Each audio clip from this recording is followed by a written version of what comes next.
আগের দিনে ঠাকুমা দিদিমার হাতে তৈরি স্পেশাল মাসকলাই ডালের বড়ি দিয়ে কই ঝোল আর সাথে যদি থাকে ফুলকপি, সেই কই ঝোলের তৃপ্তিকর স্বাদের গল্প আমরা এখনো শুনি। আর যত দিন যাচ্ছে মা ঠাকুমাদের আমলে তৈরি বাঙালি রান্নাও হারিয়ে যাচ্ছে। তাই কুকমাস্টার বাংলার আজকের আয়োজনে আপনাদের জন্য নিয়ে এলাম ডালের বড়ি ফুলকপি দিয়ে কই মাছের ঝোল। অনেকেই বাড়িতে হয়তো এই ঝোল রান্না করে থাকেন, কিন্তু একবার হলেও এই পদ্ধতিতে রান্না করে দেখবেন। আশা করি রেসিপিটি আপনাদের খুবই ভালো লাগবে। তাহলে চলুন শুরু করি আজকের রেসিপি। কই মাছ কেটে ভালোভাবে পরিষ্কার করে লবণ দিয়ে মাখিয়ে নিয়ে ধুয়ে নিয়েছি। রান্নার জন্য প্রথমে মাছগুলোকে হালকা ভেজে নিতে হবে, তাই মাছগুলোকে ম্যারিনেট করে নেব। 10 পিস কই মাছের জন্য 1 চামচ হলুদের গুঁড়া দিয়ে দিচ্ছি, সাথে দিচ্ছি হাফ চামচ মরিচের গুঁড়া, 1 চামচ লবণ আর দিচ্ছি 2 চামচ সরিষার তেল। মাছের গায়ে মশলা ভালো করে লাগিয়ে নিতে হবে। মশলা যেন মাছের ভেতরে ঢুকতে পারে, তাই মাছের গায়ে 2 পাশে হালকা করে কেটে দিয়েছি, এতে মশলা ভালোভাবে ভেতরে যাবে। মশলা লাগিয়ে নেওয়া হয়ে গেছে, কিছুক্ষণের জন্য রেস্টে রেখে দিচ্ছি। সাথে নিয়েছি ফুলকপি। ফুলকপিতে হাফ চামচ হলুদের গুঁড়া আর হাফ চামচ লবণ দিয়ে ভালো করে মিশিয়ে নিচ্ছি।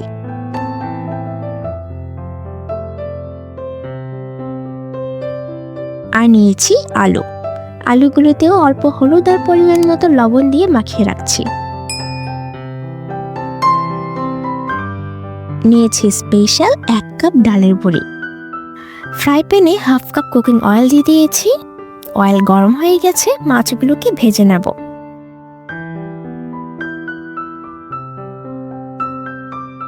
কই মাছ অয়েলে দেওয়ার কিছুক্ষণ পরেই দেখবেন মাছগুলো এরকম বেঁকে যায়। তাই অয়েলে দেওয়ার সাথে সাথেই যদি উল্টে নেওয়া যায়, তখন এতটা বেঁকে যায় না। ভাজা হয়ে গেছে, পাত্র উঠিয়ে রাখছি। কই মাছ ভাজা কমপ্লিট হয়ে গেছে, এখন ডালের বড়ি ভেজে নেব। ডালের বড়ি অল্প তেলে ভেজে নিলে বার ভাজা কম হলে কিন্তু রান্নার সময় ডালের বড়ি ভেঙে যায়। তাই পর্যাপ্ত পরিমাণ তেলে লাল লাল করে ভেজে নিতে হবে। ডালের বড়ি লাল লাল করে ভেজে নিয়েছি, পাত্রে উঠিয়ে রাখছি।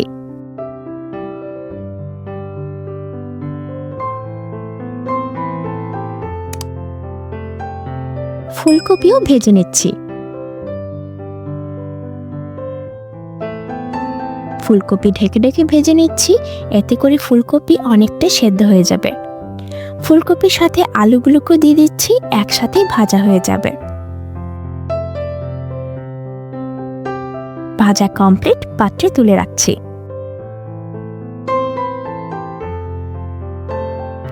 এসে পড়েছে মূল রান্নায়। ভাজার অয়েলে আরো কিছুটা অয়েল অ্যাড করে দিচ্ছি। 2টা তেজপাতা, 3টা এলাচি আর 4 টুকরো দারচিনি অয়েলে দিয়ে দিচ্ছি। উপকরণগুলোকে হালকা রোস্ট করে নিলে কিন্তু খুব ভালো একটা স্মেল আসে। অ্যাড করছি 1 চামচ আদা বাটা। ভেজে নিতে হবে আদার কাঁচা গন্ধটা চলে না যাওয়া পর্যন্ত। অ্যাড করছি হাফ কাপ পেঁয়াজ কুচি। পেঁয়াজ লাল লাল করে ভেজে নিয়েছি, অল্প জল দিয়ে তারপর একে একে সব মশলা দিয়ে দেব। দিচ্ছি 1 চামচ হলুদের গুঁড়া, 1 চামচ মরিচের গুঁড়া, 1.5 চামচ জিরা বাটা। মশলা ভালো করে ভুনে নিতে হবে। কিভাবে বুঝবেন যে মশলা কতক্ষণ ভুনে নিতে হবে? যতক্ষণ না পর্যন্ত অয়েল সম্পূর্ণ ভেসে না উঠেছে। পরিমাণ মতো লবণ।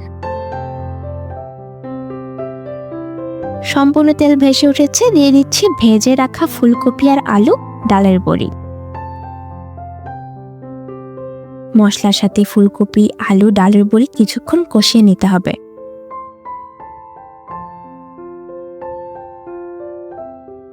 কষানো হয়ে গেছে, দিয়ে দিচ্ছি 5 কাপ গরম জল। ঠান্ডা জল না দিয়ে গরম জলটা দিতে চেষ্টা করবেন।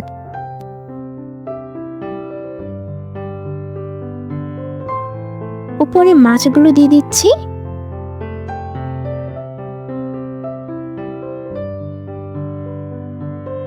এখন ঢাকনা দিয়ে ঢেকে ঢেকে বাকি রান্নাটুকু করে নিতে হবে।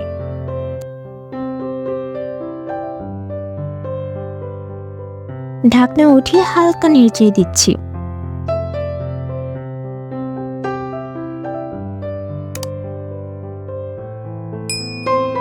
এই পর্যায়ে লবণটা চেক করে নিচ্ছি।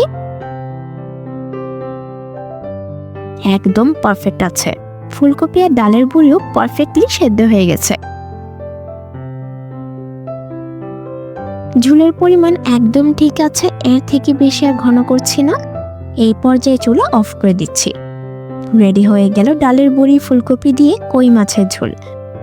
সারা বাড়িতেই ডালের বড়ি দিয়ে কই ঝোলের গন্ধে ছড়িয়ে গেছে। স্বাদের দিক দিয়ে আমার কাছে তো অসাধারণ লাগে, তাই আপনারাও এই কই ঝোলের অসাধারণ স্বাদ উপভোগ করার জন্য অবশ্যই বাড়িতে এই পদ্ধতিতে একবার হলেও রান্না করে দেখবেন। আর আমি শিওর আমার মতো আপনারাও এই রেসিপির ফ্যান হয়ে যাবেন। তাহলে আজ এই পর্যন্তই। ভিডিওটি ভালো লেগে থাকলে লাইক করে দিবেন আর প্রিয়জনদের কাছে শেয়ার করে দিবেন। আর একটা রিকোয়েস্ট রইল আপনাদের কাছে, যদি চ্যানেলটিকে সাবস্ক্রাইব করে না থাকেন তাহলে প্লিজ সাবস্ক্রাইব করে পাশে থাকবেন। সবাই সুস্থ থাকবেন। আমি অনন্যা, দেখা হবে নেক্সট রেসিপিতে।